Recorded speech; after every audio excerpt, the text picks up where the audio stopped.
अभी supreme court में मेरी उस पीआईएल पे सुनवाई हुई है जिसमें मैंने मांग किया था कि भारत में रहने वाले सभी पाकिस्तानी, अफगानिस्तानी, रोहिंग्या, बांग्लादेशियों को निकाला जाए। 2017 में ये मैंने पीआईएल फाइल किया था और मेरा मानना है कि इस समय भारत में लगभग 6 करोड़ घुसपैठिए रह रहे हैं।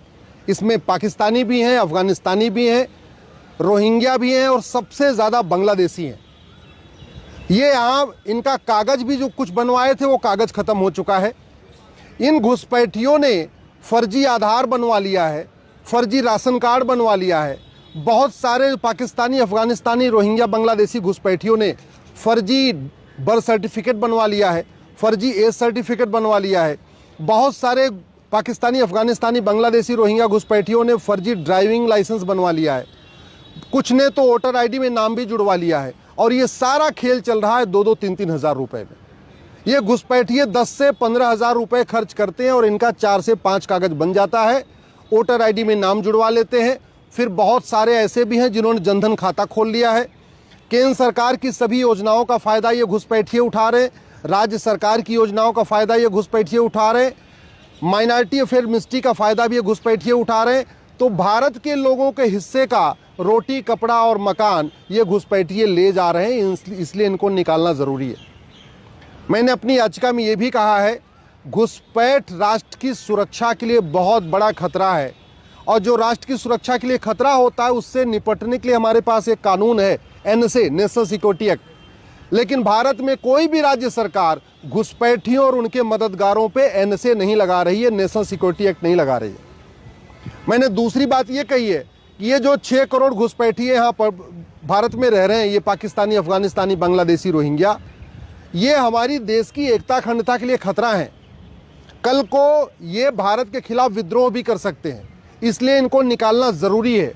और जो देश की एकता, अखंडता के लिए खतरा होता है उससे निपटने के लिए हमारे पास एक कानून है, यूएपीए। लेकिन भारत में कोई भी राज्य सरकार घुसपैठियों और उनके मददगारों के खिलाफ यूएपीए की धारा नहीं लगा रही है।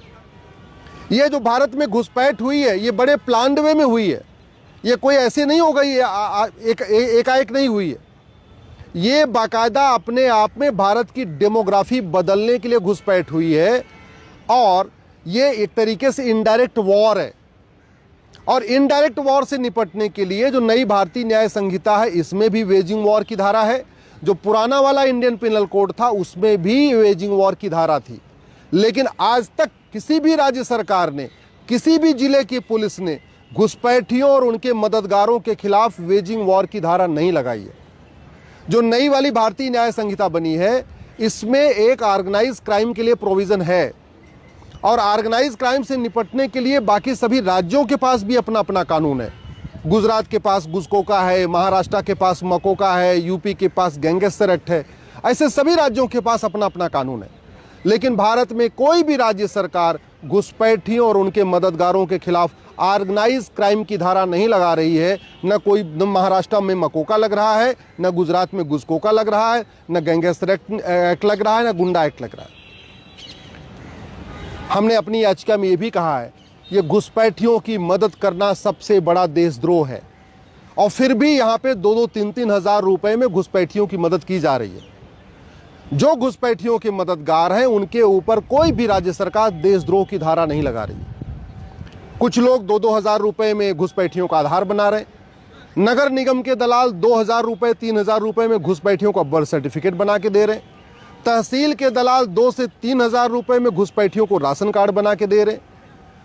वहीं दूसरी तरफ उनको 2 से 3 हज़ार रुपए में डोमिसाइल सर्टिफिकेट दिया जा रहा है। स्कूल में बहुत सारे ऐसे हैं जो स्कूलों के दलाल हैं, एजुकेशन माफिया हैं, वो 2 से 3 हज़ार रुपए में उनको फर्जी बर्थ सर्टिफिकेट बना के दे रहे हैं और उनका जो है फर्जी मार्कशीट भी बना के दे रहे हैं। अब ये घुसपैठिए भारत में खाता भी खोल चुके हैं, मुफ्त में मकान भी ले रहे हैं, मुफ्त में राशन भी ले रहे हैं, मुद्रा लोन भी ले रहे हैं, केंद्र की योजनाओं का भी लाभ ले रहे हैं, राज्य की योजनाओं का भी लाभ ले रहे हैं। उसका मूल कारण ये है, एक तो हमारा 1946 वाला कानून जो फॉरेनर एक्ट है वो महा घटिया था। हालांकि कानून अभी बदला है लेकिन जो नया बना है वो भी कोई बहुत अच्छा कानून नहीं बना है। दुनिया के कई देशों में अवैध घुसपैठ करने पे 10 से 20 साल की सजा का प्रावधान है। हमारा पुराना वाला 1946 वाला कानून तो वैसे ही महा घटिया था, जो नया बना है इमिग्रेशन एक्ट आया, उसमें भी इसको जघन्य अपराध घोषित नहीं किया गया है। इसलिए मैंने कोर्ट से मांग किया है कि जो लोग घुसपैठ कर रहे हैं भारत में और जो घुसपैठियों की मदद कर रहे हैं, इनके खिलाफ 5 धारा लगाने के लिए सभी राज्य सरकारों को कहा जाए। सबसे पहले पूरे देश के सभी जिला के कप्तान, सभी डीजीपी ये सुनिश्चित करें कि घुसपैठियों और उनके मददगारों पे एनएसए लगेगा। दूसरी हमारी मांग है कि जो लोग घुसपैठ कर रहे हैं और जो घुसपैठियों की मदद कर रहे हैं, उनके खिलाफ यूएपीए की धारा लगाई जाए। तीसरी हमारी मांग है कि जो घुसपैठ कर रहे हैं और जो घुसपैठियों की मदद कर रहे हैं, उनके खिलाफ वेजिंग वॉर की धारा लगाई जाए। चौथी हमारी मांग है कि घुसपैठियों की मदद करना, इसको देशद्रोह घोषित किया जाए और घुसपैठियों के मददगारों पे देशद्रोह की धारा लगाई जाए। और पांचवी हमारी मांग है कि घुसपैठियों और उनके मददगारों के खिलाफ गैंगस्टर एक्ट लगा के, मकोका लगा के, घुसकोका लगा के इनकी प्रॉपर्टी जब्त किया जाए, इनकी नागरिकता खत्म किया जाए और इनको सुनिश्चित किया जाए कि 1 साल के अंदर आजीवन कारावास मिले। हमारा 1955 वाला जो कानून है, सिटीजनशिप एक्ट, इतना सड़ा हुआ कानून है, इतना घटिया कानून है कि आज तक किसी भी घुसपैठियों के मदद करने वाले की नागरिकता नहीं गई।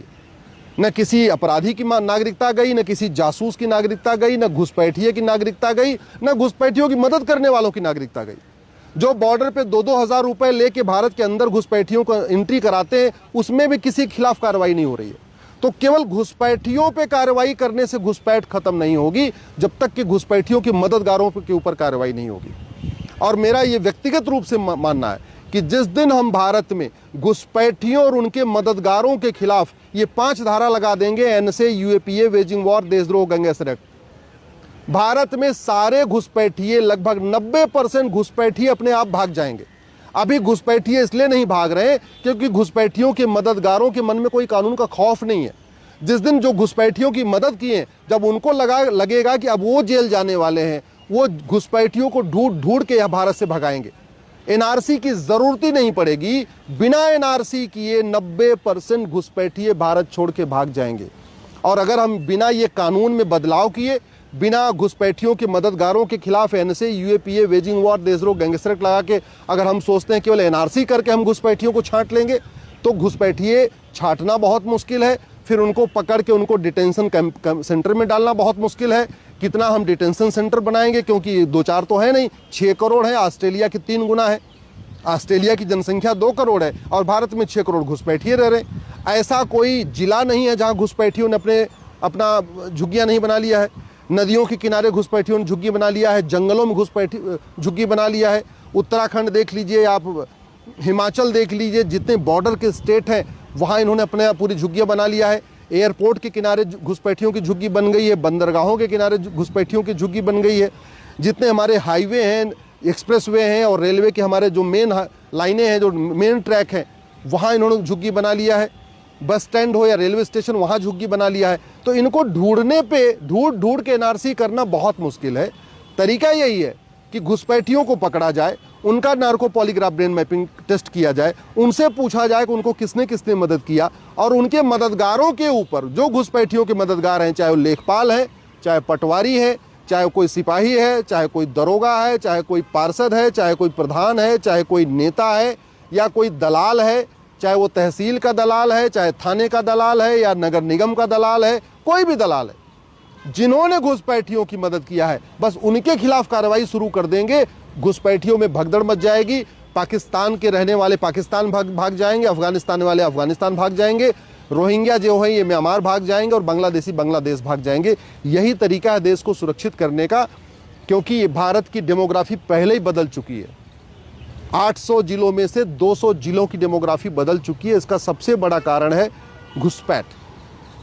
6000 तहसीलों में से 1500 तहसीलों की डेमोग्राफी बदल गई है, उसका सबसे बड़ा कारण है घुसपैठ।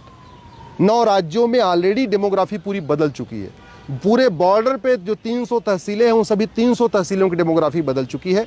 इसलिए मैंने माननीय सुप्रीम कोर्ट से मांग किया है कि सभी राज्य सरकारों को और केंद्र सरकार को निर्देश दें कि घुसपैठियों को पकड़ें, उनका narco polygraph brain mapping test करें और जो घुसपैठियों के मददगार हैं भारत में, उनके खिलाफ एनएसए लगाएं, यूएपीए लगाएं, वेजिंग वॉर लगाएं, देशद्रोह लगाएं, गैंगस्टर एक्ट लगाएं और लगा के ये सुनिश्चित करें कि कोर्ट के अंदर इनको साल भर के अंदर सजा मिले। घुसपैठियों के मददगारों को सजा मिलना शुरू हो जाएगी, घुसपैठी अपने आप भाग जाएंगे, नहीं तो केवल हम एनआरसी के भरोसे बैठे रहेंगे, एनआरसी कभी सफल नहीं हो पाएगी।